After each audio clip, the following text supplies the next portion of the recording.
ചങ്കുകളെ, അപ്പോൾ ഇന്ന് ഞങ്ങൾ വയനാട്ടിലോട്ടാണ് കേട്ടോ. നമ്മുടെ അപ്സര ലൈറ്റ് ആൻഡ് സൗണ്ട്സിന്റെ വണ്ടിയുമായിട്ടാണ് പോകുന്നത്. ഇത് നിൽക്കുന്ന നമ്മുടെ അപ്സരയുടെ മുതലാളി ഡെനീഷ് ഏട്ടൻ, പിന്നെ നിൽക്കുന്ന ജിത്തേട്ടൻ, അപ്സരയുടെയും BLM ബാങ്കിന്റെയും. നമ്മളിന്ന് പോകുന്ന BLM ബാങ്കിന് വേണ്ടിയിട്ടാണ് കേട്ടോ. അപ്പം അവരുടെ പല ശാഖകളുമായിട്ട് പല പല സാധനങ്ങൾ അവർ എത്തിച്ചു തന്നു. അങ്ങനെ നമ്മളെല്ലാവരും കൂടി ഒത്തുചേർന്ന് അത് ലോഡ് ചെയ്തു. നമ്മുടെ കൂടെ അമലുണ്ടായിരുന്നു, പിന്നെ അനന്തും ഉണ്ടായിരുന്നു, പിന്നെ നിഖിലും.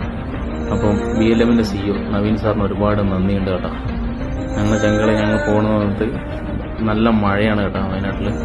അങ്ങനെ പോകുമ്പോൾ കൽപ്പറ്റ എത്താൻ നേരത്ത് ഇന്ത്യൻ ആർമിയുടെ വണ്ടികളുണ്ട്. രോമം എഴുന്നേറ്റ് എന്തോരം സഹായമല്ലേ അവർ ചെയ്തു നമുക്ക്. അവർ നിർമ്മിച്ച ആ പാലം ഒരു രക്ഷയില്ല.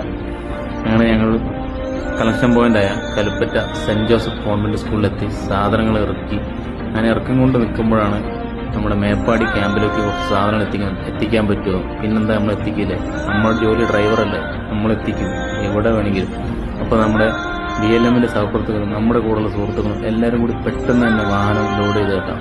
കാരണം ഒരുപാട് സാധനം ഉണ്ടായിരുന്നു. അവർക്ക് ബെഡ്, പില്ലോ, പിന്നെ ഭക്ഷണത്തിനുള്ള അത്യാവശ്യ സാധനങ്ങളും ഒക്കെ. അങ്ങനെ ചെയ്തുകൊണ്ടിരിക്കുമ്പോൾ നമ്മുടെ സുഹൃത്തിനെ കണ്ട്, നമ്മുടെ ബത്തേരിയുള്ള നിതിൻ വയനാട്, അവനെ കുറെ കാലത്തിന് ശേഷമാണ് അവനെ കാണുന്നത്. അവനും എന്നെ പോലെ തന്നെ സാധനങ്ങൾ എത്തിക്കുകയാണ് ക്യാമ്പിലോട്ട് കേട്ടോ.